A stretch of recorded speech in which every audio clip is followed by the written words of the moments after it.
As we've reported this morning, Joran Van der Sloot is on his way back to Peru to face charges there for the murder of Stephanie Flores.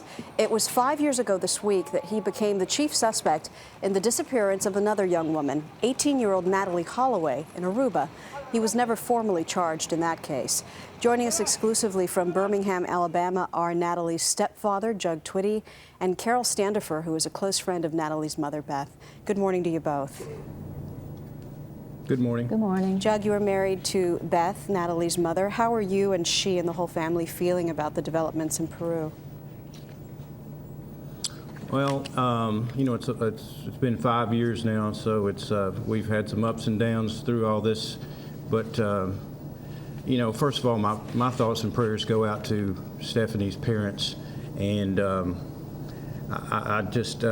happy that they have caught Joran, and hopefully the investigation that they go through down there, they will do a much better job than they did in Aruba.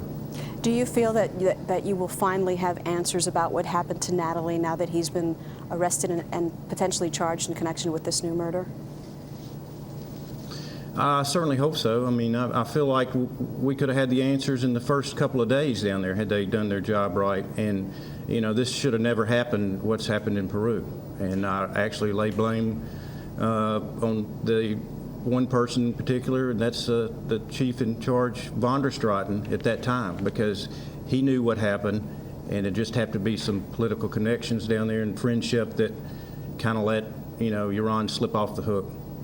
Carol, you're very good friends with Beth. Tell us about her state of mind now that this has developed.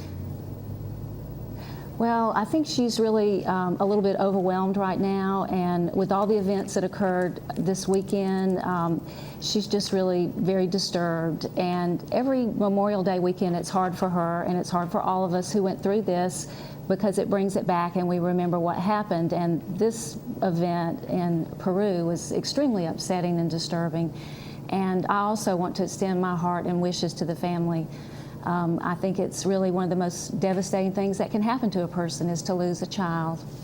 Even if he does not provide answers about what happened to Natalee, will you and your family, Jug, be satisfied if he is put away in connection with this murder? Will that be enough?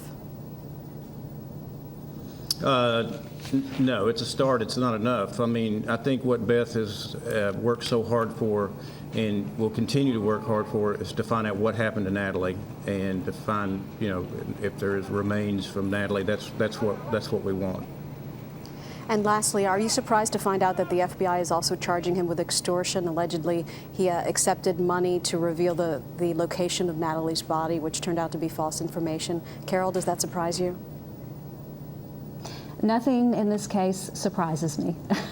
There's nothing that could happen that would be shocking, because we've had such unusual events happen throughout the last 5 years. Well, I hope that you all finally do get some answers. Carol Standifer, Jug Twitty, thank you so much. Thank you. Thank you. Thank you. A lot happens early on The Early Show, weekday mornings on CBS.